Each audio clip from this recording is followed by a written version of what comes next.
Second trimester ಯಾವ ಥರ ಇತ್ತು ಆ್ಯಂಡ್ ಯಾವ್ಯಾವ ಸ್ಕ್ಯಾನ್ಸ್ ಇತ್ತು, ಯಾವ್ಯಾವ ಬ್ಲಡ್ ಟೆಸ್ಟ್ ಇತ್ತು ಅಂತ. ಪೌಡರ್ ಕುಡ್ದಿದ್ದಕ್ಕೆ ಏನೇನು ಎಫೆಕ್ಟ್ ಆಯಿತು, ಹಾಲು ಕುಡ್ದಿದ್ದಕ್ಕೆ ಏನೇನು ಎಫೆಕ್ಟ್ ಆಯಿತು. ಬರೋಬ್ಬರಿ 4 kg ನಾನು ಜಾಸ್ತಿ ಆಗಿಬಿಟ್ಟಿದ್ದೆ 1 ಮಂತಲ್ಲೇ. ಈ ಟೈಮಲ್ಲಿ ವೆಯ್ಟ್ ಗೇನ್ ಆದರೆ ಅದು ಬೇರೆ ಬೇರೆ ಥರದಕ್ಕೆಲ್ಲ ಟರ್ನ್ ಆಗಿಬಿಡುತ್ತೆ. ಅಂದರೆ ಜಸ್ಟೇಷನಲ್ ಡಯಾಬಿಟೀಸ್ ಆಗಿರ್ಬೋದು, ಅಥವಾ ಇನ್ನು ಥೈರಾಯ್ಡ್ ಆಗಿರ್ಬೋದು. ಆ ಥರ ಸಿ ಸೆಕ್ಷನ್ ಆಗೋ ಚಾನ್ಸಸ್ ತುಂಬ ಇರುತ್ತೆ. ಅನಾಮಲಿ ಸ್ಕ್ಯಾನಿಗೆ ಹೇಳಿದ್ರು, ತುಂಬಾ ಇಂಪಾರ್ಟೆಂಟ್. ಅದು 5th ಮಂತಲ್ಲಿ ಬರುತ್ತೆ. ಬಟ್ ಏನು ಮೈನಸ್ ಆಯಿತು ಅಂತಂದರೆ ಅವರು ನನಗೆ ತೋರಿಸ್ಲಿಲ್ಲ. ಇನ್ನೊಂದು ಖುಷಿ ವಿಷಯ ಏನಂತಂದರೆ ವೇಟ್ ಚೆಕ್ ಮಾಡಿ ನೋಡಿದೆ. ಗ್ಲೂಕೋಸ್ ಟಾಲರೆನ್ಸ್ ಟೆಸ್ಟ್ ಅಂತ ಅಂದ್ಬಿಟ್ಟು ಹಿಮೋಗ್ಲೋಬಿನ್ ಸ್ವಲ್ಪ ಕಮ್ಮಿ ಇದೆ. ಫಸ್ಟ್ ಟ್ರೈಮಿಸ್ಟರ್ ಕಂಪೇರ್ ಮಾಡಿದ್ರೆ ಸೆಕೆಂಡಲ್ಲಿ ಸಿಕ್ಕಾಪಟ್ಟೆ ಆ್ಯಕ್ಟಿವ್. ಆಮೇಲೆ ಬೇಬಿ ಮೂಮೆಂಟ್ ಸ್ವಲ್ಪ ಜಾಸ್ತಿನೇ ಗೊತ್ತಾಗುತ್ತೆ. ಹಾಯ್ ಹಲೋ ಎಲ್ರಿಗೂ ನಮಸ್ಕಾರ, welcome back to my channel. ನೀವು ನೋಡ್ತಿದ್ದೀರಾ ಹರ್ಷಿತಾ ಬೀರೇಶ್ ವ್ಲಾಗ್ಸ್. ಸೊ ಇವತ್ತಿನ ವ್ಲಾಗ್ ಬಂದು ಲಾಸ್ಟ್ ವ್ಲಾಗಲ್ಲಿ ಹೇಳಿದ್ದೆ ನಾನು. ಈ ವ್ಲಾಗಲ್ಲಿ ನನ್ನ ಸೆಕೆಂಡ್ ಟ್ರೈಮಿಸ್ಟರ್ ಯಾವ ಥರ ಇತ್ತು ಆ್ಯಂಡ್ ಯಾವ್ಯಾವ ಸ್ಕ್ಯಾನ್ಸ್ ಇತ್ತು, ಯಾವ್ಯಾವ ಬ್ಲಡ್ ಟೆಸ್ಟ್ ಇತ್ತು ಅಂತ ಅಂದ್ಬಿಟ್ಟು ಈ ವಿಡಿಯೋನಲ್ಲಿ ನಿಮ್ಮೆಲ್ಲರ ಜೊತೆ ಶೇರ್ ಮಾಡ್ತಾ ಇದ್ದೀನಿ. ವಿಡಿಯೋ ಸ್ಟಾರ್ಟ್ ಮಾಡೋದಕ್ಕೂ ಮುಂಚೆ ಯಾರೆಲ್ಲ ನನ್ನ ಚಾನಲ್ಗೆ ಸಬ್ಸ್ಕ್ರೈಬ್ ಆಗಿಲ್ಲ ಬೇಗ ಬೇಗ ಹೋಗಿ ಸಬ್ಸ್ಕ್ರೈಬ್ ಆಗಿ ಆ್ಯಂಡ್ ಬೆಲ್ಲೈಕನ್ನ ಕ್ಲಿಕ್ ಮಾಡಿ, ಸೊ ನನ್ನೆಲ್ಲ ವಿಡಿಯೋಸ್ ನಿಮಗೆ ಫಸ್ಟ್ ಬರುತ್ತೆ ಅಂತ ಹೇಳ್ತಾ let's start the video. And ತುಂಬ ಜನನೂ ಕೂಡ ನನ್ನ ಲಾಸ್ಟ್ ವಿಡಿಯೋಗೆ ತುಂಬ ಕ್ವೆಶ್ಚನ್ಸ್ ಕೇಳಿದ್ದೀರಾ. ಸೊ ಅದಕ್ಕೂ ಕೂಡ ನಾನು ಈ ವಿಡಿಯೋ ಲಾಸ್ಟಲ್ಲಿ ಆನ್ಸರ್ ಮಾಡ್ತೀನಿ. ಸೊ ಯಾರು ಸ್ಕಿಪ್ ಮಾಡಿದೆ ಈ ವಿಡಿಯೋನ ಕಂಟಿನ್ಯೂಸ್ ಆಗಿ ನೋಡಿ ಅಂತ ಹೇಳ್ತೀನಿ. ಆ್ಯಂಡ್ ನಾನು ಲಾಸ್ಟ್ ವಿಡಿಯೋನಲ್ಲಿ ಹೇಳಿದ್ದೆ, ಅಂದರೆ ನನ್ನ ಫಸ್ಟ್ ಟ್ರೈಮಿಸ್ಟರ್ ರೀಕ್ಯಾಪ್ ಏನಿತ್ತಲ್ಲ ಅದರಲ್ಲಿ ಹೇಳಿದ್ದೆ. ಸೆಕೆಂಡ್ ಟ್ರೈಮಿಸ್ಟರಲ್ಲಿ ಸ್ವಲ್ಪ ಪೌಡರ್ ಕುಡ್ದಿದ್ದಕ್ಕೆ ಏನೇನು ಎಫೆಕ್ಟ್ ಆಯಿತು, ಹಾಲು ಕುಡ್ದಿದ್ದಕ್ಕೆ ಏನೇನು ಎಫೆಕ್ಟ್ ಆಯಿತು ಅಂತ ಅಂದ್ಬಿಟ್ಟು. ಸೊ ಅದು ಏನೇನು ಅಂತೆಲ್ಲ ಇವತ್ತು ಹೇಳ್ತೀನಿ. ಸೊ ನನಗೆ 3rd ಮಂತಲ್ಲಿ ಪೌಡರ್ ಕೊಟ್ಟಿದ್ದರು. ಅಂದರೆ ಅದು GRD ಪೌಡ್ರ್ ಅಂತ ಅಂದ್ಬಿಟ್ಟು ಪ್ರೋಟೀನ್ ಮತ್ತು ಏನದು DHA ಅದೆಲ್ಲ ಇರುವಂಥ ಪೌಡರ್ ಅದು. ಸೊ ಅದನ್ನು ಕುಡಿದ್ರೆ ಬೇಬಿ ಡೆವಲಪ್ಮೆಂಟ್ಗೂ ಹೆಲ್ಪ್ ಆಗುತ್ತೆ ಅಂತ ಅಂದ್ಬಿಟ್ಟು ಅದನ್ನು ಕೊಟ್ಟಿದ್ದರು. ಸೊ ಅದನ್ನು ಆ್ಯಕ್ಚುಲಿ ಅವ್ರು ಹೇಳಿದ್ದು ನನಗೆ ಬೆಳಗ್ಗೆ 1 ಸ್ಕೂಪು ಅಲ್ಲ, ಬೆಳಗ್ಗೆ 2 ಸ್ಕೂಪು, ರಾತ್ರಿ 2 ಸ್ಕೂಪ್ ಅಂತ ಅಂದ್ಬಿಟ್ಟು. ಬಟ್ 2 ಸ್ಕೂಪೆಲ್ಲ ಹಾಕೊಂಡು ಕುಡಿಯೋದಕ್ಕಾಗಲ್ಲ ಅಂತ ಅಂದ್ಬಿಟ್ಟು ನಾನು ಒಂದೊಂದೇ ಸ್ಕೂಪು ಬೆಳಗ್ಗೆ ರಾತ್ರಿ 2 ಟೈಮೂ 1 ಮಂತ್ ಫುಲ್ ಕುಡಿದೆ. ಅದಾದಮೇಲೆ ಮತ್ತೆ ಚೆಕಪ್ ಇತ್ತು. ಬರೀ ಚೆಕಪ್ ಅಷ್ಟೇ, ಸ್ಕ್ಯಾನಿಂಗ್ ಎಲ್ಲ ಏನೂ ಇರಲಿಲ್ಲ. ಸರಿ ಚೆಕಪ್ಗೆ ಅಂತ ಹೋಗಿ ಅವರು ವೆಯ್ಟ್ ಚೆಕ್ ಮಾಡಿದ್ರು. ಬರೋಬ್ಬರಿ 4 kg ನಾನು ಜಾಸ್ತಿ ಆಗಿಬಿಟ್ಟಿದ್ದೆ 1 ಮಂತಲ್ಲೇ. ಸೊ ಡಾಕ್ಟ್ರ್ ನನಗೆಲ್ಲ ಶಾಕ್ ಆಗೋದು, 4 kg ಜಾಸ್ತಿ ಆಗಿಬಿಟ್ಟಿದ್ದೀನಾ ಅಂತ ಅಂದ್ಬಿಟ್ಟು. ಸೊ ನಾನು ಡಾಕ್ಟ್ರನ್ನ ಕೇಳಿದೆ, ಇದು ಹೆಲ್ದಿ ವೆಯ್ಟ್ ಗೇನಾ ಅಥವಾ ಜಾಸ್ತಿ ಆಗಿಬಿಟ್ಟಿದ್ದೀನಾ ಏನು ಎತ್ತ ಅಂತ ಅಂದ್ಬಿಟ್ಟು. ಸೊ ಅವ್ರು ಇಟ್ಕೊಂಡು 3 to 4 kgs ಈಗ ಹೆಲ್ದಿ ವೆಯ್ಟ್ ಗೇನೇ. ಬಟ್ ಸ್ವಲ್ಪ ಜಂಕ್ ತಿನ್ನೋದು ಮತ್ತು ಜಾಸ್ತಿ ಹೊರಗಡೆ ಊಟ ತಿನ್ನೋದು ಕಮ್ಮಿ ಮಾಡಿ, ಹಾಗೆ ಈ ಪೌಡ್ರನ್ನ 1 ಸತಿ ತೊಗೊಳ್ಳಿ ಅಷ್ಟೇ, ನೈಟ್ ಅಥವಾ ಮಾರ್ನಿಂಗ್ ಎನಿ ಟೈಮ್ 1 ಸತಿ ತೊಗೊಳ್ಳಿ ಅಂತ ಹೇಳಿದ್ರು. ಸರಿ ಅಂತ ಅಂದ್ಬಿಟ್ಟು ನನಗೆ ಫುಲ್ ಭಯ ಆಗಿಬಿಟ್ಟಿತ್ತು. ಯಾಕಂದರೆ ಈ ಟೈಮಲ್ಲಿ ವೆಯ್ಟ್ ಗೇನ್ ಆದರೆ ಅದು ಬೇರೆ ಬೇರೆ ಥರದಕ್ಕೆಲ್ಲ ಟರ್ನ್ ಆಗಿಬಿಡುತ್ತೆ. ಅಂದರೆ ಜಸ್ಟೇಷನಲ್ ಡಯಾಬಿಟೀಸ್ ಆಗಿರ್ಬೋದು, ಅಥವಾ ಇನ್ನು ಥೈರಾಯ್ಡ್ ಆಗಿರ್ಬೋದು. ಆ ಥರದಕ್ಕೆಲ್ಲ ಟರ್ನ್ ಆಗಿಬಿಡುತ್ತೆ ಅಂತ ಅಂದ್ಬಿಟ್ಟು ನನಗೆ ಭಯ ಆಗಿತ್ತು. ಜೊತೆಗೆ ನಾವು ವೆಯ್ಟ್ ಗೇನ್ ಅಂದರೆ ಹೆಲ್ದಿ ವೆಯ್ಟ್ ಗೇನ್ ಆಗಲಿಲ್ಲ ಈ ಪ್ರೆಗ್ನೆನ್ಸಿನಲ್ಲಿ ಅಂತಂದರೆ ಸಿ ಸೆಕ್ಷನ್ ಆಗೋ ಚಾನ್ಸಸ್ ತುಂಬ ಇರುತ್ತೆ. ತುಂಬ ಜಾಸ್ತಿ ವೆಯ್ಟ್ ಇದ್ದಾಗಲೂ ನಾವು ಬೇಬಿನ ನಾರ್ಮಲ್ ಡೆಲಿವರಿ ಮಾಡೋದಕ್ಕಾಗಲ್ಲ ಅಂತ ಹೇಳ್ತಾರೆ ಡಾಕ್ಟರ್ಸು. ಸೊ ನಾನು ಅದೆಲ್ಲ ನೋಡ್ಕೊಂಡಿದ್ದೆ. ಸೊ ಅದಕ್ಕೆ ನನಗೆ ಸ್ವಲ್ಪ ಟೆನ್ಷನ್ ಆಗಿಬಿಟ್ಟಿತ್ತು, ಅಯ್ಯೋ ಏನಪ್ಪ ಇದು ಅಂತ ಅಂದ್ಬಿಟ್ಟು. ಆ್ಯಂಡ್ ಇನ್ನೊಂದು ಏನಂತಂದರೆ, ನಾವು ನಮ್ಮ ವೆಯ್ಟ್ನ ಮೇಂಟೈನ್ ಮಾಡ್ಕೊಂಡಿದ್ರೆ ಸ್ವಲ್ಪ ನಮಗೆ ಒಳ್ಳೆಯದು. ಹೇಳಬೇಕಂದ್ರೆ ನಮಗೆ ಅಥವಾ ಬೇಬಿಗೆ ಇಬ್ರಿಗೂ ಒಳ್ಳೆಯದು. ಹೆಲ್ದಿ ವೆಯ್ಟ್ ಗೇನ್ ಆದರೆ ತುಂಬಾ ಒಳ್ಳೇದು ಇಬ್ರಿಗೂ ಅಂತ ಗೊತ್ತಿತ್ತು ನನಗೆ. ಸೊ ಅದಕ್ಕೆ ನಾನು ಭಯ ಆಗಿಬಿಟ್ಟಿತ್ತು. ಫೈನ್ ಆದರೂ ಅದಾದಮೇಲೆ ನಾನು ಮನೆಗೆ ಬಂದಮೇಲೆ ಸ್ವಲ್ಪ ಹೊರಗಡೆ ಮುಂಚೆಯಿಂದನೂ ತಿಂತಿರಲಿಲ್ಲ, ಯಾವಾಗೂ ಒಂದೊಂದು ಸತಿ ತಿಂದಿದ್ದೆ. ಅಫ್ಕೋರ್ಸ್ ಬೈಕೆ ಅನ್ನೋದು ಇದ್ದೇ ಇರುತ್ತಲ್ವ, ಬಟ್ ಆದರೂ ನಂಗೆ ಅಷ್ಟೇನು ಇರ್ತಿರ್ಲಿಲ್ಲ. ಬಟ್ ಆದರೂ ತಿಂತಿದ್ದೆ. ಅದಾದಮೇಲೆ ನಾನು ಫುಲ್ ಕಂಟ್ರೋಲ್ ಮಾಡಿಬಿಟ್ಟೆ. ಫುಲ್ ಅಂದರೆ ಏನೂ ತಿಂತಾನೆ ಇರಲಿಲ್ಲ ಹೇಳಬೇಕಂತಂದರೆ. ಬಟ್ ಮನೆ ಊಟ ತಿಂತಿದ್ದೆ, ಸ್ವಲ್ಪ ಲಿಮಿಟೆಡ್ ಆಗಿ, ತುಂಬ ಜಾಸ್ತಿನೂ ಅಲ್ಲ ತುಂಬ ಕಮ್ಮಿನೂ ಅಲ್ಲ. ನನಗೆ ಎಷ್ಟು ಆಗುತ್ತೋ ತಿನ್ನೋಕ್ಕೆ ಅಷ್ಟೇ ತಿಂತಿದ್ದು. ನನ್ನ ಕೈಲಿ ಜಾಸ್ತಿ ತಿನ್ನೋದಕ್ಕೂ ಆಗ್ತಿರ್ಲಿಲ್ಲ. ಜೊತೆಗೆ ಪೌಡ್ರನ್ನ 1 ಟೈಮ್ ಮಾತ್ರ ಕುಡಿಯೋದಕ್ಕೆ ಸ್ಟಾರ್ಟ್ ಮಾಡಿದೆ. ಆ್ಯಂಡ್ ನನಗೆ ಸ್ವಲ್ಪ ಅದೇ ತಲೆಯಲ್ಲಿ ಓಡ್ತಾ ಇತ್ತು, ವೆಯ್ಟ್ ಜಾಸ್ತಿ ಆಗಿಬಿಟ್ಟಿದ್ದೀನಿ ಅಂತ ಅಂದ್ಬಿಟ್ಟು. ಸೊ ಜೊತೆಗೆ ನಾನು ವಾಕಿಂಗ್ ಕೂಡ ಮಾಡ್ತಿದ್ದೆ. ಅಂದರೆ ಸಂಜೆ ಹೊತ್ತು ಒಂದು 1/2 hour ವಾಕಿಂಗ್ ಮಾಡ್ತಿದ್ದೆ. ಸ್ವಲ್ಪ ಇಂಟೆನ್ಸಾಗಿ ಮಾಡ್ತಿದ್ದೆ, ಸ್ವಲ್ಪ ನಾರ್ಮಲಾಗಿ ಅಂದರೆ ಸ್ವಲ್ಪ ಸ್ಲೋ ಆಗೇ ವಾಕ್ ಮಾಡ್ತಿದ್ದೆ. ಸೊ ಅದಾದಮೇಲೆ ನನಗೆ ಮತ್ತೆ ಡಾಕ್ಟ್ರದ್ದು ಅದಾದಮೇಲೆ ಇದು ಏನದು ಅನಾಮಲಿ ಸ್ಕ್ಯಾನಿಗೆ ಹೇಳಿದ್ರು. ಅನಾಮಲಿ ಸ್ಕ್ಯಾನ್ಗೆ ಹೋದಾಗ ಸ್ಕ್ಯಾನಿಂಗ್ಗೆ ಹೋಗಿದ್ವಿ ನಾನು ಬೀರೇಶ್ ಇಬ್ಬರೂ. ಅವತ್ತು ಸ್ವಲ್ಪ ಭಯ ಇತ್ತು, ಹೆಂಗಪ್ಪ ಏನೋ ಸ್ಕ್ಯಾನಿಂಗು ಏನೋ ಎತ್ತಾ ಅಂತ ಅಂದ್ಬಿಟ್ಟು. ಬಿಕಾಸ್ ಅನಾಮಲಿ ಸ್ಕ್ಯಾನ್ ತುಂಬಾ ಇಂಪಾರ್ಟೆಂಟ್. ಅದು 5th ಮಂತಲ್ಲಿ ಬರುತ್ತೆ. ಸೊ ಅದು ತುಂಬ ಇಂಪಾರ್ಟೆಂಟ್ ಆಗಿರುತ್ತೆ. ಬೇಬಿ ಡೆವಲಪ್ಮೆಂಟ್ ಯಾವ ಥರ ಆಗ್ತಿದೆ, ಅದ್ರ ಕೈ ಕಾಲು ಮೂಗು ಮುಖ ಕರೆಕ್ಟಾಗಿ ಶೇಪ್ ತೊಗೊಂಡಿದ್ಯಾ ಏನು ಎತ್ತಾ ಅಂತ ಅಂದ್ಬಿಟ್ಟು ಅದೆಲ್ಲ ಚೆಕ್ ಮಾಡ್ತಾರೆ. ಅದರಲ್ಲಿ ಆಲ್ಮೋಸ್ಟ್ ಒಂದು ಡಾಕ್ಟ್ರೇನೆ ಒಂದು 15 ಮಿನಿಟ್ಸ್ ತೊಗೊತಾರೆ ಅದನ್ನು ನೋಡೋದಕ್ಕೆ. ಅಂದರೆ ಅದು ನೀಟಾಗಿ ಅದ್ರ ಪಿಕ್ಚರ್ ಎಲ್ಲ ತೆಗೆದು ಅದು ಯಾವ ಸೈಜ್ ಇದೆ ಏನು ಎತ್ತಾ ಅಂತೆಲ್ಲ ಚೆಕ್ ಮಾಡೋದಕ್ಕೆ ಒಂದು 15 ಮಿನಿಟ್ಸ್ ತೊಗೊತಾರೆ. ಸೊ ಅವತ್ತು ಸ್ವಲ್ಪ ಭಯ ಆಗಿತ್ತು. ಬಿಕಾಸ್ ನಾನು ತುಂಬ ಜನದ್ದು ವೀಡಿಯೋಸ್ ನೋಡಿದ್ದೆ ಆ್ಯಂಡ್ ತುಂಬ ಜನ ಹೇಳಿದ್ರು ಕೂಡ 5th ಮಂತ್ ಸ್ಕ್ಯಾನಿಂಗ್ ಹೋದಾಗ ಅಥವಾ ಅನಾಮಲಿ ಸ್ಕ್ಯಾನಿಂಗ್ ಹೋದಾಗ ಬೇಬಿ ಸರಿಯಾಗಿ ಟರ್ನ್ ಆಗಲಿಲ್ಲ ಅಂತಂದರೆ ಅಥವಾ ಸರಿಯಾಗಿ ಕಾಪ್ರೇಟ್ ಮಾಡಲಿಲ್ಲ ಅಂತಂದರೆ ಇನ್ನೂ ಲೇಟ್ ಆಗುತ್ತೆ, ಇನ್ನೂ ವೆಯ್ಟ್ ಮಾಡಿಸ್ತಾರೆ, ಹಂಗೆ ಹಿಂಗೆ, ಆಮೇಲೆ ಸ್ವಲ್ಪ ಭಯ ಆಗುತ್ತೆ ನಮಗೆ ಅಂತೆಲ್ಲ ಹೇಳಿದರು. ಸೊ ನಾನು ಒಂಥರ ಪಾಸಿಟಿವ್ ಮೈಂಡ್ ಸೆಟ್ಟಲ್ಲೇ ಇದ್ದೆ. ತುಂಬ ಏನು ಭಯ ಪಟ್ಕೊಳಕ್ಕೆ ಹೋಗಿರಲಿಲ್ಲ. ಬಿಕಾಸ್ ನಂಗೆ ಗೊತ್ತಿತ್ತು ಆರಾಮಾಗಿದ್ದರೆ ಎಲ್ಲ ಸಲೀಸಾಗಿ ಹೋಗುತ್ತೆ ಅಂತ ಅಂದ್ಬಿಟ್ಟು. ಸೊ ನಾರ್ಮಲಾಗಿ ವಾಟರ್ನ ಕುಡ್ದಿದ್ದೆ, ಅಂದರೆ ಬ್ಲ್ಯಾಡರ್ ಫಿಲ್ ಆಗೋ ಅಷ್ಟು. ಸೊ ಯಾವುದೇ ರೀತಿಯಾದ ಜಾಸ್ತಿ ಟೆನ್ಷನ್ ತೊಗೊಂಡಿರಲಿಲ್ಲ ನಾನು. ಗೊತ್ತಿತ್ತು, ಒಂದು ಹೋಪ್ ಇತ್ತು ಎಲ್ಲ ಚೆನ್ನಾಗಾಗತ್ತೆ ಅಂತ ಅಂದ್ಬಿಟ್ಟು. ಸರಿ ಅಂದ್ಬಿಟ್ಟು ಹೋದಾಗ ಅವರು ಒಂದು 10 to 15 ಮಿನಿಟ್ಸ್ ನೋಡಿದ್ರು. ಅವರೇ ಸ್ಮೈಲ್ ಮಾಡ್ತಾಯಿದ್ರು ಡಾಕ್ಟರ್ ಅದನ್ನು ನೋಡಿಬಿಟ್ಟು. ಸೊ ನಾನು ಅವ್ರ ಮುಖ ನೋಡಿ ನನಗೂ ಖುಷಿ ಆಯಿತು, ಓಕೆ ಎಲ್ಲ ಕರೆಕ್ಟಾಗಿದೆ ಅಂತ ಅಂದ್ಬಿಟ್ಟು. ಬಟ್ ಏನು ಮೈನಸ್ ಆಯಿತು ಅಂತಂದರೆ ಅವರು ನನಗೆ ತೋರಿಸ್ಲಿಲ್ಲ ಈ ಥರ ಇದೆ, ಇದು ಫೇಸು, ಇದು ಕೈ, ಇದು ಕಾಲು, ಇದು ಮೂಗು, ಆ ಥರದ್ದೆಲ್ಲ ತೋರಿಸ್ಲಿಲ್ಲ ಅವರು. ಸೊ ನನಗೆ ಅದು ಸ್ವಲ್ಪ ಡಿಸಪಾಯಿಂಟ್ ಆಯಿತು. ಯಾಕೆ ತೋರಿಸ್ಲಿಲ್ಲ ಅಂತಂದರೆ ಅವತ್ತು ಡಾಕ್ಟ್ರು ಬಂದಿದ್ದು ಲೇಟ್ ಆಯಿತು, ಜೊತೆಗೆ ತುಂಬ ರಶ್ ಇತ್ತು. ಸೊ ಆ ಟೈಮಲ್ಲಿ ಅವರು ತೋರ್ಸೋಕ್ಕಾಗಲಿಲ್ಲ. ಸೊ ಅದಕ್ಕೆ ನನಗೂ ಸ್ವಲ್ಪ ಬೇಜಾರಾಯಿತು. ಓಕೆ ಇರಲಿ ಅಂತ ಅಂದ್ಬಿಟ್ಟು ಅವರು ಪ್ರಿಂಟೌಟ್ ಕೊಟ್ಟಿದ್ರಲ್ಲ ಅದರಲ್ಲೇ ನೋಡಿಕೊಂಡೆ. ಆದರೂ ಒಂಥರ 5th ಮಂತಲ್ಲಿ ಎಲ್ಲರೂ ಹೇಳೋದು ಕೇಳಿದ್ದೀನಿ ನಾನು, ನಮಗೆ ತೋರಿಸ್ತಾರೆ, ನಮಗೆ ಎಕ್ಸ್ಪ್ಲೇನ್ ಮಾಡ್ತಾರೆ ಅಂತ ಅಂದ್ಬಿಟ್ಟು. ಬಟ್ ನನಗೆ ಅದು ಎಕ್ಸ್ಪೀರಿಯೆನ್ಸ್ ಆಗಲಿಲ್ಲ. ಅದಾದಮೇಲೆ ಲಾಸ್ಟಲ್ಲಿ ಅವ್ರು ಹೇಳಿದ್ರು ಎಲ್ಲ ಚೆನ್ನಾಗಿದೆ ಮಗುದು, ಎಲ್ಲ ಬೆಳವಣಿಗೆ ಎಲ್ಲ ಕರೆಕ್ಟಾಗಿದೆ ಅಂತ ಹೇಳಿ ರಿಪೋರ್ಟ್ನ ಕೊಟ್ಟರು. ಸೊ ಖುಷಿ ಆಯಿತು. ಒಂದೊಂದು ಸತಿ ಬೇಬಿ ಟರ್ನೇ ಆಗೋದಿಲ್ಲ, ಗೊತ್ತೇ ಆಗೋಲ್ಲ ಡಾಕ್ಟ್ರಿಗೆ ಯಾವ ಶೇಪಲ್ಲಿದೆ ಅಂತ. ಹಿಂದೆ ದಬಾಕೊಂಡ್ಬಿಟ್ಟಿರುತ್ತೆ, ಆ ಥರದ್ದೆಲ್ಲ ಹೇಳ್ತಿರ್ತಾರೆ. ಹೋಗಿ ಚಾಕ್ಲೇಟ್ ತಿನ್ಕೊಂಬನ್ನಿ, ಒಂದು ಸ್ವಲ್ಪ ಓಡಾಡ್ಕೊಂಬನ್ನಿ ಅಂತೆಲ್ಲ ಹೇಳ್ತಾರೆ. ಸೊ ನನಗೇನಿಲ್ಲ, ಆರಾಮಾಗಿ ಎಲ್ಲನೂ ಆಯಿತು. ಆ್ಯಂಡ್ ಫೋಟೋಸ್ ಕೂಡ ತುಂಬ ಚೆನ್ನಾಗಿ ಬಂದಿತ್ತು. ಸೊ ನೋಡಿ ಖುಷಿ ಆಯಿತು. ನಾನು ಇಲ್ಲಿ ಯಾವುದೂ ಶೇರ್ ಮಾಡ್ಕೊತಿಲ್ಲ, ಬಿಕಾಸ್ ಈಗ ಬೇಡ ಅಂತ ಅಂದ್ಬಿಟ್ಟು. ಸೊ ಅದಾಯಿತು, 5th ಮಂತ್ದು ಸ್ಕ್ಯಾನಿಂಗ್ ಅನಾಮಲಿ ಸ್ಕ್ಯಾನ್ ಆಯಿತು. ಡಾಕ್ಟ್ರ್ ಹತ್ರ ಹೋಗಬೇಕಿತ್ತು, ಅವತ್ತೇ ಅಪಾಯಿಂಟ್ಮೆಂಟ್ ತೊಗೊಂಡಿದ್ದೆ. ಡಾಕ್ಟ್ರ್ ಹತ್ರನೂ ಹೋದೆ, ರಿಪೋರ್ಟ್ ಕೂಡ ತೋರಿಸಿದೆ. ಅವರು ಕೂಡ ಎಲ್ಲ ಚೆನ್ನಾಗಿದೆ, ಏನು ತೊಂದರೆ ಇಲ್ಲ ಅಂತ ಹೇಳಿದ್ರು. ಅದು ಕೂಡ ಖುಷಿ ಆಯಿತು. ಜೊತೆಗೆ ಇನ್ನೊಂದು ಖುಷಿ ವಿಷಯ ಏನಂತಂದರೆ ವೆಯ್ಟ್ ಚೆಕ್ ಮಾಡಿ ನೋಡಿದೆ. ವೆಯ್ಟ್ ಚೆಕ್ ಮಾಡಿದ್ರು, ಬರೀ 1/2 kg ಅಷ್ಟೇ ನಾನು ತಪ್ಪಾಗಿದ್ದು. ನಾನು ಅಂದ್ಕೊಂಡೆ, ಆ್ಯಕ್ಚುಲಿ ಮನೇಲೆಲ್ಲ ಚೆಕ್ ಮಾಡಿದೆ, ಅಂದರೆ ನಮ್ಮ ಮನೇಲೂ ಇದೆ ವೇಯಿಂಗ್ ಮಿಷಿನು, ಅದು ಇದ್ರದ್ದು ಎಲೆಕ್ಟ್ರಿಕ್ದು. ಸೊ ಅದರಲ್ಲಿ ಚೆಕ್ ಮಾಡಿದಾಗ ಇನ್ನೂ 2-3 kg ಜಾಸ್ತಿ ಆಗಿರೋ ಥರ ತೋರಿಸ್ತಾ ಇತ್ತು. ಬಟ್ ಡಾಕ್ಟ್ರ್ ಹತ್ರ ಹೋದಾಗ ಬರೀ 1/2 kg ಅಷ್ಟೇ ಜಾಸ್ತಿ ಆಗಿರೋ ಥರ ತೋರಿಸ್ತಾ ಇತ್ತು. ನಾನು ಕೇಳಿದೆ ಅವ್ರನ್ನ, ಇದು ಕರೆಕ್ಟಾಗಿದೆಯೋ ಇಲ್ವೋ ಅಂತ. ಇಲ್ಲ, ನಾವು ಕರೆಕ್ಟಾಗಿರೋದೇ ಇಟ್ಟಿರೋದು ಅಂತ ಅಂದ್ಬಿಟ್ಟು ಹೇಳಿದ್ರು. ಸಾರಿ. ಸೊ ಆಮೇಲೆ ಡಾಕ್ಟ್ರ್ ಎತ್ಕೊಂಡು ಬರೀ 1/2 kg ಅಷ್ಟೇ ದಪ್ಪ ಆಗಿದ್ದೀರಾ, ನೆಕ್ಸ್ಟ್ ಮಂತ್ ಇನ್ನೂ ಸ್ವಲ್ಪ ದಪ್ಪ ಆಗಬೇಕು ಅಂತೆಲ್ಲ ಹೇಳಿದ್ರು. ಸರಿ, ಓಕೆ, ಅಟ್ಲೀಸ್ಟ್ ಜಾಸ್ತಿ ಆಗಲಿಲ್ವಲ್ಲ ಅಂತ ಅಂದ್ಬಿಟ್ಟು ನನಗೆ ಒಂಥರ ಸಮಾಧಾನ ಆಯಿತು. ಓಕೆ, ಬಟ್ ಬೇಬಿ ಕೂಡ ಗ್ರೋತ್ ಆಗಬೇಕಲ್ಲ. ಸೊ ಅದಕ್ಕೆ GRD ಪೌಡ್ರನ್ನ ಕಂಟಿನ್ಯೂ ಮಾಡೋದಕ್ಕೆ ಹೇಳಿದ್ರು. ಪೌಡ್ರನ್ನ ಒನ್ ಟೈಮೇ ತೊಗೊತಾ ಇದ್ದೆ. ಚೆನ್ನಾಗಿ ಮನೆ ಊಟನೇ ತಿನ್ಕೊಂಡು ಎಲ್ಲ ನಾರ್ಮಲಾಗೇ ಇದೆ ಇವಾಗ.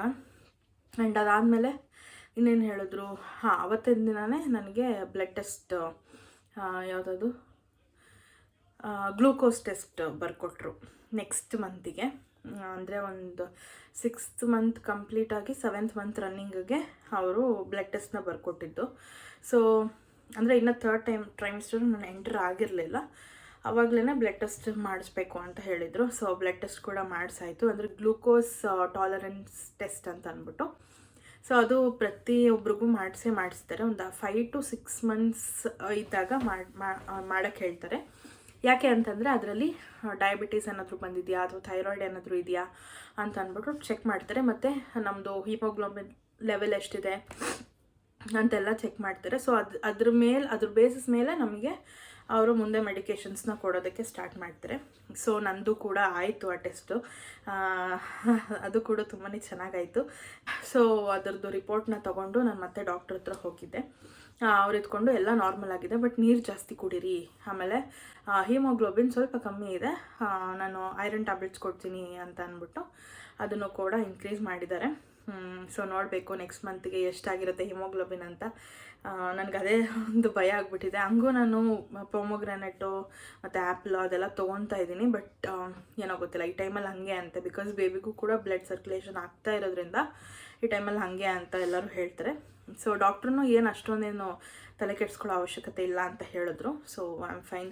ಆ್ಯಂಡ್ ಅಗೇನ್ ಮತ್ತೆ ವೆಯ್ಟ್ ಚೆಕ್ ಮಾಡಿದಾಗ ಸ್ವಲ್ಪ ಮಾತ್ರ ಜಾಸ್ತಿ ಆಗಿದೆ ಅಷ್ಟೇ, ತುಂಬ ಏನಿಲ್ಲ. ಲಾಸ್ಟ್ ಟೈಮ್ ಹೋದಾಗ 1 kg ಹತ್ತತ್ರ ಜಾಸ್ತಿ ಆಗಿದೆ 1 ಮಂತಲ್ಲಿ. ಸೊ ಓಕೆ, ಹೆಲ್ದಿ ವೆಯ್ಟ್ಗೇನೆ ಆಗ್ತಾಯಿದ್ದೀನಿ, ನೋಡೋಣ ಹೆಂಗೆ ಹೋಗುತ್ತೆ ಏನು ಎತ್ತ ಅಂತ ಗೊತ್ತಿಲ್ಲ. ಸೊ ಇದಿಷ್ಟು ನನ್ನ ಸೆಕೆಂಡ್ ಟ್ರೈಮಿಸ್ಟರ್ ಸ್ಟೋರಿ ಆಗಿತ್ತು.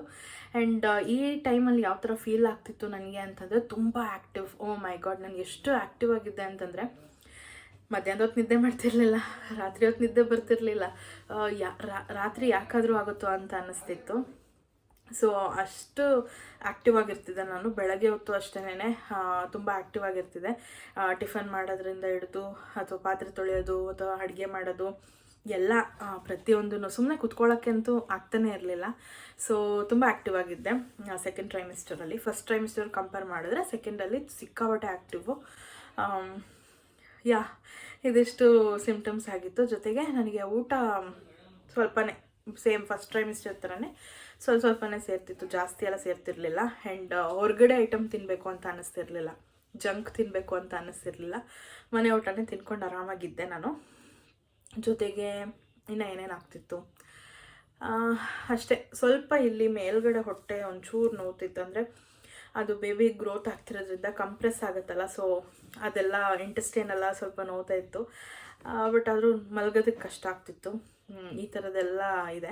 ಆ್ಯಂಡ್ ಇನ್ನೊಂದು ಏನಂತಂದರೆ ನನಗೆ ಬೆಲ್ಲಿ ತುಂಬ ಹಿಚ್ಚಿಂಗ್ ಆಗ್ತಾಯಿದೆ. ಅದಕ್ಕೆ ನಾನು ಕ್ರೀಮ್ ಕೂಡ ಹಾಕ್ತಾಯಿದ್ದೀನಿ, ಅಂದರೆ ಸ್ವಲ್ಪ ಲೋಷನ್ನು ಆ ಥರದ್ದೆಲ್ಲ ಹಾಕ್ತಾಯಿದ್ದೀನಿ. ಸೊ ಅದ್ರ ಬಗ್ಗೆ ಡೀಟೇಲ್ಸ್ ಬೇಕು, ಸ್ಟ್ರೆಚ್ ಮಾರ್ಕ್ಸ್ಗೆ ಕ್ರೀಮ್ ಡೀಟೇಲ್ಸ್ ಬೇಕು ಅಂತಂದರೆ ಕಮೆಂಟಲ್ಲಿ ತಿಳಿಸಿ, ನಾನು ಅದರದ್ದೇ ಒಂದು ಸಪ್ರೇಟ್ ವಿಡಿಯೋ ಮಾಡಿ ಹಾಕ್ತೀನಿ ನಿಮ್ಮೆಲ್ಲರಿಗೂ. ಸೊ ತುಂಬ ಇಚ್ಚಿಂಗ್ ಆಗುತ್ತೆ ಆ ಟೈಮಲ್ಲಿ. ಓಕೆ, ಈಗ ಕೆರ್ಕೊಳಂಗೂ ಇಲ್ಲ, ಆ ಕಡೆ ಸುಮ್ಮನೆ ಇರೋಂಗೂ ಇಲ್ಲ, ಸವರ್ಕೊಂಡ್ಬಿಡ್ತೀನಿ ಅಷ್ಟೇನೆ. ಸೊ ಈ ಥರ ಇದೆ. ಆ್ಯಂಡ್ ಈ ಟೈಮಲ್ಲಿ ಬೇಬಿ ಮೂಮೆಂಟ್ಸ್ ಸ್ವಲ್ಪ ಜಾಸ್ತಿನೇ ಗೊತ್ತಾಗುತ್ತೆ. ನನಗೆ 4.5 ಮಂತ್ಸಿಂದನೇ ಬೇಬಿ ಮೂಮೆಂಟ್ಸ್ ಗೊತ್ತಾಗ್ತಿತ್ತು. ಏನೋ ಒಂಥರ ಗುಳು ಗುಳು ಗುಳು ಗುಳು ಅನ್ನೋ ಥರ ಅನ್ನಿಸ್ತಾ ಇತ್ತು. ಅದಾದಮೇಲೆ ಇವಾಗ ಅಂದರೆ ಒಂದು ಸೆಕೆಂಡ್ ಟ್ರೈಮಿಸ್ಟರ್ 6 ಮಂತ್ಸ್ವರೆಗೂ ಗೊತ್ತಾಗ್ತಿತ್ತು ನನಗೆ ಬೇಬಿ ಮೂಮೆಂಟ್ಸು, ಮತ್ತು ಅದು ಒದ್ಲಾಡೋದು, ತಿರುಗೋದು, ಆ ಥರದ್ದೆಲ್ಲ ಫೀಲ್ ಆಗ್ತಾಯಿತ್ತು ನನಗೆ. ಆ್ಯಂಡ್ ತುಂಬ ಇಂಟೆನ್ಸಾಗಿ ಗೊತ್ತಾಗೋದಿಲ್ಲ, ಅಂದರೆ ಕೈಯೆಲ್ಲ ಇಟ್ಟರೆ ಗೊತ್ತಾಗಲ್ಲ, ನಮಗೆ ಒಳಗಡೆ ಫೀಲ್ ಆಗುತ್ತೆ ಯಾವ ಥರ ಅದು ಇದಾಗ್ತಿದೆ ಅಂತ, ಅಂದರೆ ಅಲ್ಲಾಡ್ತಿದೆ ಅಂತ ಅಂದ್ಬಿಟ್ಟು. ಸೊ ಇದಿತ್ತು. ಅದು ಬಿಟ್ಟರೆ ಇನ್ನೇನಿತ್ತು ಅಷ್ಟೇ, ಇನ್ನೇನೂ ಇಲ್ಲ. ಆ್ಯಂಡ್ ಇನ್ನೊಂದು ಏನಂದರೆ ನೈಟ್ ಹೊತ್ತು ನನಗೆ ಊಟ ಸೇರ್ತಿರ್ಲಿಲ್ಲ, ಬಟ್ ಮಧ್ಯರಾತ್ರಿ ಸಿಕ್ಕಾಪಟ್ಟೆ ಹೊಟ್ಟೆ ಹಸ್ತಿತ್ತು. ಆವಾಗ ಫ್ರೂಟ್ ಏನಾದರೂ ತಿಂತಿದ್ದೆ ಅಥವಾ ಊಟ ಮಾಡೋಂಗಿಲ್ಲ ಊಟ ಮಾಡ್ತಿದ್ದೆ. ಸೊ ಈ ಥರ ಇತ್ತು. ಆ್ಯಂಡ್ ನೀರು ಅಷ್ಟೇ, ನೀರು ಜಾಸ್ತಿ ಕುಡಿಬೇಕು ಅಂತ ಅನ್ಸೋದೇ ಇಲ್ಲ, ಬಟ್ ಕುಡಿತೀನಿ. ಬಟ್ ವಾಶ್ರೂಮ್ಗೆ ಯಾವಾಗವಾಗ ಹೋಗ್ಬೇಕಲ್ಲ ಅಂತ ಅಂದ್ಬಿಟ್ಟು ನಾನು ಅವಾಯ್ಡ್ ಮಾಡ್ತೀನಿ. ಯಾರು ಆ ಥರ ಮಾಡೋದಕ್ಕೆ ಹೋಗಬೇಡಿ, ಆದಷ್ಟು ನೀರು ಕುಡೀರಿ, ಪರವಾಗಿಲ್ಲ. ವಾಶ್ರೂಮ್ಗೆ ಹೋದ್ರೂ ಪರವಾಗಿಲ್ಲ, ಆದಷ್ಟು ನೀರು ಕುಡೀರಿ. ಆ್ಯಂಡ್ ಇದಿಷ್ಟು ನನ್ನ ಸೆಕೆಂಡ್ ಟ್ರೈಮಿಸ್ಟರ್ ಒಂದು ಹೆಂಗಿತ್ತು ಅಂತ ಅಂದ್ಬಿಟ್ಟು ನಿಮ್ಮೆಲ್ಲರಿಗೂ ಹೇಳಿದ್ದೀನಿ. ಇದರಲ್ಲಿ ಏನೋ ಡೌಟ್ಸ್ ಇತ್ತು ಅಂತಂದರೆ ನೀವು ನನ್ನ ಕೇಳ್ಬೋದು.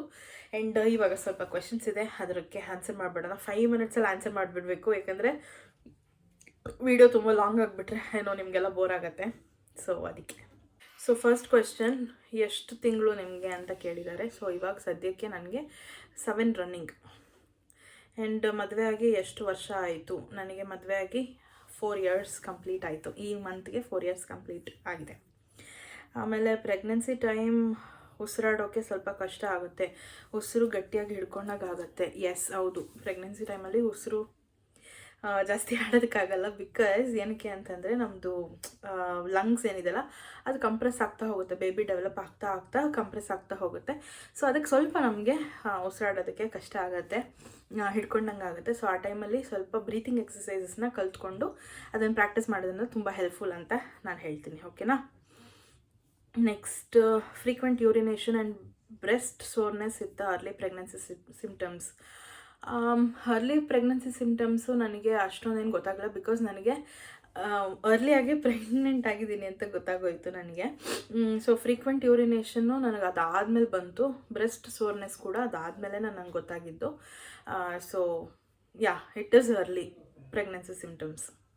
ಸೊ ನೆಕ್ಸ್ಟ್ ಬಂದು ಬ್ಯಾಕ್ ಪೇಯ್ನ್ ಇದೆ ನನಗೆ, ಉಸಿರಾಡೋಕ್ಕೆ ಕಷ್ಟ ಆಗ್ತಿದೆ, ಮತ್ತು ಹೊಕ್ಕಳು ಕೆಳಗೆ ಲೈನ್ ಇದೆ ಅಂತ ಹೇಳ್ತಿದ್ದಾರೆ. ಸೊ ಏನಪ್ಪ ಅಂತಂದರೆ ಬ್ಯಾಕ್ ಪೇಯ್ನ್ ಆಬ್ವಿಯಸ್ಲಿ ಸ್ವಲ್ಪ ಇದ್ದೇ ಇರುತ್ತೆ. ಏನಕ್ಕೆ ಬ್ಯಾಕ್ ಪೇಯ್ನ್ ಬರುತ್ತೆ ಅಂತಂದರೆ ನಾವು ಮಲ್ಕೊಳ್ಳೋ ಪೊಸಿಷನಿಂದ ಬ್ಯಾಕ್ ಪೇಯ್ನ್ ಬರೋ ಚಾನ್ಸಸ್ ಇರುತ್ತೆ.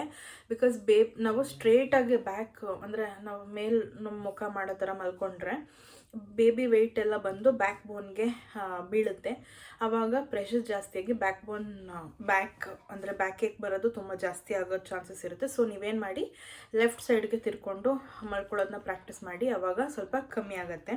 ಇಲ್ಲ ಹಾಟ್ ಬ್ಯಾಗ್ ಏನಿರುತ್ತಲ್ಲ ಅದರಲ್ಲಿ ಹಾಟ್ ನೀರು ಹಾಕ್ಕೊಂಡು ಸ್ವಲ್ಪ ಏನದು ಶಾಖ ಕೊಟ್ಕೊಳ್ಳಿ. ಓಕೆನಾ, ಆವಾಗ ಕಮ್ಮಿ ಆಗುತ್ತೆ ಪಕ್ಕ. ಆ್ಯಂಡ್ ನೆಕ್ಸ್ಟ್ ಬಂದು ಉಸಿರಾಡೋಕ್ಕೆ ಕಷ್ಟ ಆಗುತ್ತೆ. ಎಸ್, ಅಫ್ಕೋರ್ಸ್ ಇವಾಗೆಲ್ಲ ಆಗಲೇ ಹೇಳ್ದಂಗೆ ಲಂಗ್ಸ್ ಚಿಕ್ಕದಾಗ್ತಾ ಹೋಗುತ್ತೆ, ಉಸಿರಾಡೋಕ್ಕೆ ಕಷ್ಟ ಆಗುತ್ತೆ. ಸೊ ಆದಷ್ಟು ಜಾಸ್ತಿ ಉಸಿರು ಮೇಲೆ ಕೆಳಗೆ ಮಾಡುವಂಥ ಕೆಲಸಗಳಾಗಿರ್ಬೋದು, ಅಥವಾ ಜೋರಾಗಿ ಓಡಾಡೋದಾಗಿರ್ಬೋದು, ಎದ್ದು ಕೂರೋದು ಬೇಗ ಬೇಗ ಆ ಥರದ್ದೆಲ್ಲ ಮಾಡೋಕ್ಕೆ ಹೋಗ್ಬಿಡಿ. ನಿಧಾನಕ್ಕೆ ಆರಾಮಾಗಿ ಕೂತ್ಕೊಂಡು ಆರಾಮಾಗಿ ಎದ್ದು ಆರಾಮಾಗಿ ವಾಕ್ ಮಾಡಿ, ಆಯಿತಾ. ಜಾಸ್ತಿ ಇದು ರಶ್ ಮಾಡೋಕ್ಕೆ ಹೋಗ್ಬಿಡಿ. ನೆಕ್ಸ್ಟು ಹೊಕ್ಕಳು ಕೆಳಗೆ ಲೈನ್ ಇದೆ. ಆ ಲೈನ್ ಏನಕ್ಕೆ ಬರುತ್ತೆ ಅಂದರೆ, ಇವಾಗೆಲ್ಲ ಮಿತ್ಸ್ ನಡೀತಾ ಇದೆ. ಏನಂದರೆ ಫುಲ್ ಚೆಸ್ಟಿಂದ ಹೊಕ್ಕಳು ಕೆಳಗೋರ್ಗೂ ಲೈನ್ ಬಂತು ಅಂತಂದರೆ ಅದು ಗರ್ಲ್ ಬೇಬಿ. ಬರೀ ಹೊಕ್ಕಳಿಂದ ಕೆಳಗೆ ಲೈನ್ ಬಂತಂದರೆ ಅದನ್ನು ಬಾಯ್ ಬೇಬಿ ಅಂತ ಹೇಳ್ತಾರೆ. So I don't know, because ನನಗೆ ಆ ಲೈನ್ಸ್ ಯಾವುದು ಕಾಣಿಸ್ತಾನೆ ಇಲ್ಲ ಹೇಳ್ಬೇಕಂತಂದರೆ. ಸೊ ಅದ್ರ ಬಗ್ಗೆ ನಾನು ನೆಕ್ಸ್ಟ್ ವೀಡಿಯೋನಲ್ಲಿ ಸ್ವಲ್ಪ ಇನ್ಫಾರ್ಮೇಷನ್ ಕೊಡ್ತೀನಿ. ಓಕೆನಾ. ನೆಕ್ಸ್ಟು ಅರ್ಲಿ ಪ್ರೆಗ್ನೆನ್ಸಿನಲ್ಲಿ ಅಬ್ಡೋಮಿನಲ್ ಕ್ರ್ಯಾಂಪ್ಸ್ ಇತ್ತ ಅಕ್ಕ? ಎಸ್, ಹೌದು, ನನಗೆ ಅಬ್ಡೋಮಿನಲ್ಲಿ ಸ್ವಲ್ಪ ನೋವು ಆಗ್ತಾಯಿತ್ತು, ಲೈಟಾಗಿ ಕ್ರ್ಯಾಂಪ್ಸ್ ಥರ ಇತ್ತು ನನಗೆ. ಓಕೆ, ಇನ್ನೊಬ್ಬರು ಮೆಸೇಜ್ ಮಾಡಿದ್ದಾರೆ, ನನಗೆ PCOD ಇತ್ತು, ತುಂಬ ಡಾಕ್ಟ್ರ್ ಹೇಳಿದ್ದೆಲ್ಲ ಮೆಡಿಸಿನ್ಸ್ ತೊಗೊಂಡಿದ್ದೆ ಆ್ಯಂಡ್ ಇಂಜೆಕ್ಷನ್ಸು ಮೆಡಿಸಿನ್ಸ್ ಎಲ್ಲ ಜಾಸ್ತಿ ತೊಗೊಂಡಿದ್ದೀನಿ. ಆ್ಯಂಡ್ ನಾನು ನಿಮ್ಮ ರಿಲೇಟಿವ್ ಆಗಬೇಕು ಅಂತ ಹೇಳಿದ್ದೀರಾ. ಸೊ ಬರೀ ಡಾಕ್ಟ್ರು ಇಂಜೆಕ್ಷನ್ ಕೊಟ್ಟಿದ ತಕ್ಷಣ ಅಥವಾ ಮೆಡಿಸಿನ್ ಕೊಟ್ಟಿದ ತಕ್ಷಣ ಎಲ್ಲನೂ ಸರಿ ಹೋಗ್ಬಿಡಲ್ಲ. ನಿಮ್ಮ ಮೆಂಟಲ್ ಹೆಲ್ತ್ ಮತ್ತು ಫಿಸಿಕಲ್ ಹೆಲ್ತ್ ಕೂಡ ತುಂಬಾ ಇಂಪಾರ್ಟೆಂಟ್ ಆಗಿರುತ್ತೆ. ಬರೀ ನಿಮ್ಮೊಬ್ಬರದೇ ಅಲ್ಲ, ನಿಮ್ಮ ಪಾರ್ಟ್ನರ್ ಹೆಲ್ತ್ ಆ್ಯಂಡ್ ಅವ್ರ ಫಿಸಿಕಲ್ ಹೆಲ್ತ್ ಮತ್ತು ಮೆಂಟಲ್ ಹೆಲ್ತ್ ಬಗ್ಗೆನೂ ಸ್ವಲ್ಪ ಅವ್ರದ್ದು ಕೂಡ ಚೆನ್ನಾಗಿರಬೇಕು. ಅವಾಗಷ್ಟೇ ನಾವು ಅಂದ್ಕೊಂಡಿರೋದು ಆಗೋ ಚಾನ್ಸಸ್ ಇರುತ್ತೆ. ಸೊ ಇನ್ ಕೇಸ್ ನಿಮ್ಗೆ ಅದ್ರ ಬಗ್ಗೆ ತುಂಬ ಡೌಟ್ ಇತ್ತು, ಏನಾದರೂ ಕೇಳಬೇಕಿತ್ತು ಅಂತಂದರೆ ಬನ್ನಿ ಮನೆ ಹತ್ರ, ನಾನು ಫ್ರೀಯಾಗೇ ಇರ್ತೀನಿ. ಏನು ಕ್ವೆಶನ್ಸ್ ಇದ್ರು, ಏನು ಡೌಟ್ಸ್ ಇದ್ರು ಕೇಳಿ, ನಾನು ಅದಕ್ಕೆ ಆನ್ಸರ್ ಮಾಡ್ತೀನಿ. ಸೊ ಐ ಥಿಂಕ್ ರಿಲೇಟಿವ್ ಅಂತ ಬೇರೆ ಹೇಳ್ತಿದ್ದೀರಾ, ಅದನ್ನೆಲ್ಲ ನಾನು ಕ್ಯಾಮ್ರಾದಲ್ಲಿ ಅಂದರೆ ಎಲ್ಲರ ಮುಂದೆ ಹೇಳೋದಕ್ಕಾಗಲ್ಲ. ನಿಮ್ಗೆ ಏನೇ ಡೌಟ್ ಇದ್ದರೂ ಬಂದು ನನ್ನ ಮೀಟಾಗಿ ಅಥವಾ ನನ್ನ ನಂಬರ್ ತೊಗೊಂಡು ಕಾಲ್ ಮಾಡಿ, ಇಲ್ಲ ಇನ್ಸ್ಟಾಗ್ರಾಮಲ್ಲಿ ಮೆಸೇಜ್ ಮಾಡಿ ನಾನು ಹೇಳ್ತೀನಿ. ಓಕೆನಾ. Okay, next question. ಅಂದರೆ ನೀವು 26 ಡೇಸ್ಗೆ ಟೆಸ್ಟ್ ಮಾಡಿದ್ದಾ? ಎಸ್, 26 ಅಲ್ಲ 28 ಡೇಸ್ಗೆ ಚೆಕ್ ಮಾಡಿದ್ದು ನಾನು, ಅವಾಗ ಕನ್ಫರ್ಮ್ ಆಗಿತ್ತು. Next question. Hello ma'am, please ನನಗೆ ರಿಪ್ಲೈ ಮಾಡಿ. ನನ್ನ ಮ್ಯಾರೇಜ್ ಆಗಿ 6 ಮಂತ್ಸ್ ಆಯಿತು. We are trying to get pregnant in 4 months. ನಾವು ಇಂಟರ್ಕೋರ್ಸ್ ಆದಮೇಲೆ ವೈಟ್ ಸ್ಪರ್ಮ್ ರಿಟರ್ನ್ ಆಗುತ್ತೆ, ಅದಕ್ಕೆ ಯಾಕದು ಲೈಕ್ ಸ್ವಲ್ಪ ಮೀಡಿಯಮ್ ಕನ್ಸಿಸ್ಟೆನ್ಸಿ ಅಲ್ಲಿ ಬರುತ್ತೆ, ಸ್ವಲ್ಪ ಆದಮೇಲೆ ವಾಟರ್ ಕನ್ಸಿಸ್ಟೆನ್ಸಿಯಲ್ಲಿ ಬರುತ್ತೆ, ಸ್ವಲ್ಪ ಈ ಥರ ಆದರೆ ಏನು, ಆ್ಯಂಡ್ ವಿ ಕ್ಯಾನ್ ಗೆಟ್ ಪ್ರೆಗ್ನೆಂಟಾ? ಪ್ಲೀಸ್ ಹೇಳಿ ಮ್ಯಾಮ್. ಸೊ ಇದು ಸ್ವಲ್ಪ ಹೇಳೋದಕ್ಕೆ ನನಗೇನೆ ಮುಜುಗರ ಅಂತ ಅನಿಸುತ್ತೆ, ಬಿಕಾಸ್ ನನ್ನ ವೀಡಿಯೋಸ್ನ ತುಂಬ ಜನ ನೋಡ್ತಾರೆ. ಬಟ್ ಇಟ್ಸ್ ಓಕೆ, ಇದೆಲ್ಲ ಕಾಮನ್, ಆ ಥರ ಎಲ್ಲ ಅಂದ್ಕೊಳ್ಳೋದಕ್ಕೆ ಹೋಗಬೇಡಿ. ಆ್ಯಂಡ್ ನೀವು ಕ್ವೆಶ್ಚನ್ ಕೇಳಿದ್ದೀರಾ, ಸೊ ಇದಕ್ಕೆ ನಾನು ಆನ್ಸರ್ ಮಾಡಲೇಬೇಕು. ಸೊ ಆ ಥರ ಇತ್ತು ಅಂತ ಅಂದಾಗ ಇಂಟರ್ಕೋರ್ಸ್ ಆದಮೇಲೆ ಲೆಗಪ್ ಅಂತ ಒಂದು ಪೊಸಿಷನ್ ಇರುತ್ತೆ. ಸೊ ಆ ಲೆಗಪ್ ಅನ್ನೋ ಪೊಸಿಷನ್ ಮಾಡಿಕೊಂಡಾಗ ಸ್ಪರ್ಮ್ಸ್ ಎಲ್ಲ ಅಲ್ಲೇ ಇರುತ್ತೆ. ಆ್ಯಂಡ್ ಸ್ವಲ್ಪ ಕ್ವಾಂಟಿಟಿನಲ್ಲಿ ಈಚೆ ಬರೋ ಅಂಥ ಚಾನ್ಸಸ್ ಇರುತ್ತೆ. ಓಕೆನಾ, ಅದ್ರ ಬಗ್ಗೆ ಜಾಸ್ತಿ ತಲೆ ಕೆಡಿಸ್ಕೊಳ್ಳೋ ಅವಶ್ಯಕತೆ ಇಲ್ಲ, ಬಿಕಾಸ್ ಅದು ನ್ಯಾಚುರಲ್. ಆಯಿತಾ. ಇನ್ ಕೇಸ್ ನಿಮ್ಗೆ ಆ ಥರ ಪದೇ ಪದೇ ಆಗ್ತಿದೆ ಅಂತ ಅಂದಾಗ ನೀವು ಒಂದ್ಸತಿ ಡಾಕ್ಟ್ರ್ ಹತ್ರ ವಿಸಿಟ್ ಮಾಡೋದು ಒಳ್ಳೆಯದು. ಓಕೆನಾ. ಡಾಕ್ಟ್ರಿಗಿಂತ ಒಳ್ಳೆ ಸಜೆಷನ್ ಕೊಡೋರು ಯಾರೂ ಇರಲ್ಲ ನನ್ನ ಪ್ರಕಾರ ಹೇಳಬೇಕಂತಂದರೆ. ಸೊ ನೀವೇನು ಮಾಡಿ ಅಂತಂದರೆ, ಒಬ್ಬೊಬ್ರು ಏನು ಮಾಡ್ತಾರೆ, ಇಂಟರ್ಕೋರ್ಸ್ ಆಗಿದ ತಕ್ಷಣ ವಾಶ್ರೂಮ್ಗೆ ಹೋಗ್ಬಿಡೋದು ಅಥವಾ ಅದನ್ನು ಕ್ಲೀನ್ ಮಾಡ್ಕೊಂಬಿಡೋದು, ಆ ಥರ ಎಲ್ಲ ಮಾಡ್ತಾರೆ. ಸೊ ಲೇಡೀಸ್ ಸ್ವಲ್ಪ ಅದ್ರ ಬಗ್ಗೆ ಕಾನ್ಸಂಟ್ರೇಟ್ ಮಾಡಿ ಆ ಥರ ಎಲ್ಲ ಮಾಡೋದಕ್ಕೆ ಹೋಗಬೇಡಿ. ಇನ್ ಕೇಸ್ ನೀವು ಕನ್ಸೀವ್ ಆಗಬೇಕು ಅಂತಿದ್ರೆ. ಸೊ ಏನು ಮಾಡಿ ಅಂತಂದರೆ, ಫಸ್ಟೇ ಇಂಟರ್ಕೋರ್ಸ್ಗೂ ಮುಂಚೆ ವಾಶ್ರೂಮ್ ಎಲ್ಲ ಮುಗಿಸ್ಕೊಂಡು ಬಂದುಬಿಡಬೇಕು. ಅದಾದಮೇಲೆ ಇಂಟರ್ಕೋರ್ಸ್ ಆಗಿ ಅಟ್ಲೀಸ್ಟ್ ಒಂದು 20 to 30 ಮಿನಿಟ್ಸ್ವರೆಗೂ ಲೆಗಪ್ ಮಾಡ್ಕೊಂಡಿದ್ರೆ ಅದು ಸ್ಪರ್ಮ್ಸು ಒಳಗೆ ಟ್ರಾವೆಲ್ ಮಾಡೋದಕ್ಕೆ ಈಸಿ ಆಗುತ್ತೆ. ಆ್ಯಂಡ್ ಬೇಗ ಕೂಡ ರಿಸಲ್ಟ್ಸ್ ಗೊತ್ತಾಗುತ್ತೆ ನಿಮಗೆ. ಓಕೆನಾ. ಇನ್ನೂ ಡೌಟ್ ಇತ್ತು ಅಂತಂದರೆ ನನಗೆ ಇನ್ಸ್ಟಾಗ್ರಾಮಲ್ಲಿ ಮೆಸೇಜ್ ಮಾಡಿ ನಾನು ನಿಮಗೆ ಹೇಳ್ತೀನಿ. Okay. Next sis abdominal cramping ಇತ್ತಾ? ಎಸ್, ಅಫ್ಕೋರ್ಸ್ ಇತ್ತು. Next ma'am, 2.5 month pregnant from 2 days I have cough and throat infection. Is there any problem for baby? Please tell me. ಯಾವ ಪ್ರಾಬ್ಲಮ್ಮು ಇರೋಲ್ಲ ಬೇಬಿಗೆ. ಸೊ ಇನ್ ಕೇಸ್ ನಿಮಗೆ ಜ್ವರ ಬಂತು ಅಥವಾ calf ಇತ್ತು ಅಥವಾ ಮೈಕೈ ನೋವಿತ್ತು, ಜ್ವರ ಇತ್ತು ಅಂತಂದರೆ ಬೇಬಿಗೆ ಏನೂ ತೊಂದರೆ ಆಗೋದಿಲ್ಲ. ಬಟ್ ಒಂದು ನೀವು ಪ್ರಿಕಾಷನ್ ತೊಗೋಬೇಕೇನಂತಂದರೆ, ಯಾವುದೇ ರೀತಿಯಾದ ಸೆಲ್ಫ್ ಮೆಡಿಕೇಷನ್ಸ್ ಮಾಡ್ಕೊಳ್ಳೋದಕ್ಕೆ ಹೋಗಬೇಡಿ. ಅಂದರೆ ನೀವೇ ಯಾವುದೋ ಒಂದು ಮಾತ್ರೆ ತೊಗೊಂಡು ನುಂಗ್ಬಿಡೋದು, ಆ ಥರದ್ದೆಲ್ಲ ಮಾಡೋದಕ್ಕೆ ಹೋಗಬೇಡಿ. ಏನೇ ಇದ್ರೂ ನಿಮ್ಮ ಗೈನಕಾಲಜಿಸ್ಟ್ ಹತ್ರ ಹೋಗಿ ಅವರ ಒಂದು ಸಲಹೆ ಮೇಲೆ ನೀವು ಮೆಡಿಕೇಷನ್ಸ್ನ ತೊಗೋಬೇಕಾಗುತ್ತೆ. ಈಗ ಒಬ್ಬೊಬ್ಬರಿಗೆ ತಡ್ಕೊಳ್ಳೋದಕ್ಕಾಗೋದಿಲ್ಲ. ಸೊ ಆ ಥರ ಇದ್ದಾಗ ಡಾಕ್ಟ್ರ್ ಹತ್ರ ಹೋಗಿ ನೀವು ಕೇಳಿಕೊಂಡು ತೊಗೊಳ್ಳೇಬೇಕು. ಆ್ಯಂಡ್ ಇನ್ನೊಂದು ಹೇಳಬೇಕಿಲ್ಲಿ, ನಾನು ನನ್ನ 2nd ಟ್ರೈಮಿಸ್ಟರ್ ಎಂಡಿಂಗಲ್ಲಿ ನನಗೆ ಸಿಕ್ಕಾಬಟ್ಟೆ ಹುಷಾರಿರಲಿಲ್ಲ ಒಂದಿನ. ಹೆಂಗೆ ಅಂದರೆ ನೈಟೆಲ್ಲ ಫುಲ್ಲು ಮೈಕೈ ನೋವು, ತಲೆನೋವು, ಗಂಟ್ಲು ನೋವು ಈ ಥರನೇ ಇತ್ತು. ಬೆಳಗ್ಗೆನೂ ಅಷ್ಟೇ ನನಗೆ ಎದ್ದೊಳಕ್ಕೆ ಆಗಲಿಲ್ಲ. ಆ್ಯಂಡ್ ಅದಾದಮೇಲೆ ನಾನು ಯಾವುದೇ ರೀತಿಯಾದ ಮೆಡಿಸಿನ್ಸ್ ಏನೂ ತೊಗೊಂಡ್ಲಿಲ್ಲ. ಡಾಕ್ಟ್ರಿಗೆ ಬೆಳಗ್ಗೆ ಕಾಲ್ ಮಾಡಿ ಕೇಳಿದೆ, ಈ ಥರ ಇದೆ, ಏನು ಮಾಡೋದು ಅಂತ ಅಂದ್ಬಿಟ್ಟು. ಸೊ ಅವ್ರು ಇದ್ಕೊಂಡು ಸೆಲ್ಫ್ ಮೆಡಿಕೇಷನ್ಸ್ ಮಾಡ್ಕೊಳಕ್ಕೆ ಹೋಗಬೇಡಿ. ನಿಮ್ಮ ಹತ್ತಿರ ಇರೋ ಡಾಕ್ಟರ್ ಹತ್ರನೇ ಹೋಗಿ ಕನ್ಸಲ್ಟ್ ಮಾಡಿ ಈ ಥರ ಪ್ರೆಗ್ನೆಂಟ್ ಇದ್ದೀನಿ ಅಂತ ಹೇಳಿ ಅವರೇ ಮೆಡಿಸಿನ್ ಕೊಡ್ತಾರೆ, ಲೋ mg ಇರೋದು ಅಂತ ಹೇಳಿದ್ರು. ಸೊ ನಾನು ಹೋದೆ, ನೋಡಿದ್ರೆ ಎಲ್ಲ ನಮ್ಮ ಮನೆ ಹತ್ರ ಎಲ್ಲ ಕ್ಲೋಸ್ ಆಗಿಬಿಟ್ಟಿತ್ತು ಬೆಳಗ್ಗೆನೆ. ಸೊ ನಾನೇನು ಮಾಡಿದೆ, ಸರಿ ಅಂದ್ಬಿಟ್ಟು ವಾಪಸ್ ಬಂದುಬಿಟ್ಟೆ. ವಾಪಸ್ ಬಂದು ಕಾಫಿ ಬ್ರೆಡ್ಡು ಎಲ್ಲ ತಿಂದ ಮೇಲೆ ನನಗೆ ಸ್ವಲ್ಪ ಆರಾಮ ಅನ್ನಿಸ್ತು. ಅದಾದಮೇಲೆ ಸ್ನಾನ ಮಾಡ್ಕೊಂಡು ಬಂದೆ. ಸೊ ಫುಲ್ ಫೈನ್ ಆಗಿಬಿಟ್ಟೆ. ನಾನು 1 ಡೇನಲ್ಲೇ ಫೈನ್ ಆಗಿಬಿಟ್ಟೆ. ಯಾವುದೇ ರೀತಿಯಾದ ಮೆಡಿಕೇಷನ್ಸ್ ನಾನು ತೊಗೊಂಡಿಲ್ಲ. ಯಾಕಂದರೆ ಅದು ಡೈರೆಕ್ಟಾಗಿ ಬೇಬಿಗೆ ಹೋಗುತ್ತೆ. ನಾವು ಏನೇ ಮೆಡಿಕೇಷನ್ಸ್ ತೊಗೊಂಡ್ರು ಡೈರೆಕ್ಟ್ ಬೇಬಿಗೆ ಹೋಗುತ್ತೆ. ಸೊ ಸುಮ್ಮನೆ ನಾವೇ ಸೆಲ್ಫ್ ಮೆಡಿಕೇಷನ್ಸ್ ತೊಗೊಂಡು ತೊಂದರೆ ತೊಗೊಳೋದು ಬೇಡ ಅಂತ ನಾನು ಹೇಳ್ತೀನಿ. ಓಕೆನಾ. ಒಳ್ಳೆ ಕ್ವೆಶ್ಚನ್ ಕೇಳಿದ್ದೀರ ನೀವಂತೂ. ಓಕೆ. ನೆಕ್ಸ್ಟ್, ಸಿಸ್ ಪ್ರೆಗ್ನೆಂಟ್ ಆಗಿದ್ದರೆ ವೈಟ್ ಡಿಸ್ಚಾರ್ಜ್ ಆಗುತ್ತೆ, ಯಾವ ಥರ ಆಗುತ್ತೆ? ಎಸ್, ವೈಟ್ ಡಿಸ್ಚಾರ್ಜ್ ಅಂತಂದರೆ ಅದೊಂಥರ ಈ ಹಸಿ ಮೊಟ್ಟೆ ಒಡೆದಾಗ ವೈಟ್ ಕಲರ್ ಭಾಗ ಇರುತ್ತೆ ಗೊತ್ತಾ, ಯೆಲ್ಲೋ ಕಲರ್ದಲ್ಲ, ವೈಟ್ ಕಲರು, ಆ ಥರ ಕನ್ಸಿಸ್ಟೆನ್ಸಿನಲ್ಲಿ ಇರುತ್ತೆ. ಇನ್ ಕೇಸ್ ನೀವು ಪ್ರೆಗ್ನೆಂಟ್ ಆಗಿದ್ದೀರಾ ಅಂತಂದರೆ ಆ ಥರ ಕನ್ಸಿಸ್ಟೆನ್ಸಿನಲ್ಲಿ ಇರುತ್ತೆ. ಒಂದೊಂದು ಸತಿ ಮಿಲ್ಕಿ ಥರನೂ ಇರುತ್ತೆ. ಅಂದರೆ ಈ ಥರ ಸ್ಟ್ರೆಚ್ ಮಾಡಿದಾಗ ಸ್ಟ್ರೆಚ್ ಆಗುತ್ತೆ, ಆ ಥರ ಇರುತ್ತೆ. ಓಕೆನಾ. ಸೊ ಇದಿಷ್ಟು ಕ್ವೆಶ್ಚನ್ಸ್ ಆಗಿತ್ತು. ಐ ಹೋಪ್ ನಿಮ್ಮೆಲ್ಲರಿಗೂ ಈ ಕ್ವೆಶ್ಚನ್ಸ್ಗೆ ಆನ್ಸರ್ ಸಿಕ್ಕಿದೆ ಅಂತ ಅಂದ್ಕೊತೀನಿ.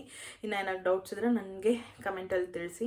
ಆ್ಯಂಡ್ ಒಬ್ರು ಕೇಳಿದ್ರಲ್ಲ ಒಕ್ಕಳಿಂದ ಲೈನ್ ಇದೆ ಅಂತ ಅಂದ್ಬಿಟ್ಟು, ಅದ್ರ ಬಗ್ಗೆ ನಾನು ನೆಕ್ಸ್ಟ್ ವೀಡಿಯೋನಲ್ಲಿ ಹೇಳ್ತೀನಿ. ಆ್ಯಂಡ್ ಇನ್ ಕೇಸ್ ನಿಮಗೆ ಸ್ಟ್ರೆಚ್ ಮಾರ್ಕ್ಸ್ದು ಕ್ರೀಮ್ ಬೇಕು, ಅದಕ್ಕೆ ಏನೇನು ರೆಮಿಡೀಸ್ ಇದೆ ಅಂತೆಲ್ಲ ಗೊತ್ತಾಗಬೇಕಂತಂದರೆ ಕಮೆಂಟ್ ಮಾಡಿ, ಅದನ್ನು ಕೂಡ ನಿಮ್ಮೆಲ್ಲರಿಗೂ ತಿಳಿಸ್ಕೊಡ್ತೀನಿ. ಸೊ ಐ ಹೋಪ್ ನಿಮ್ಮೆಲ್ಲರಿಗೂ ಈ ವಿಡಿಯೋ ಇಷ್ಟ ಆಗಿದೆ ಅಂತ. ಇಷ್ಟ ಆಗಿದ್ರೆ ಲೈಕ್ ಮಾಡಿ, ಶೇರ್ ಮಾಡಿ, ಕಮೆಂಟ್ ಮಾಡಿ, ಆ್ಯಂಡ್ ಸಬ್ಸ್ಕ್ರೈಬ್ ಮಾಡ್ಕೊಳ್ಳಿ, ಬೆಲ್ಲೈಕನ್ನ ಕ್ಲಿಕ್ ಮಾಡಿ. ಸೊ ನನ್ನೆಲ್ಲ ವಿಡಿಯೋಸ್ ನಿಮಗೆ ಫಸ್ಟ್ ಬರುತ್ತೆ ಅಂತ ಹೇಳ್ತಾ, thank you so much for watching. Bye.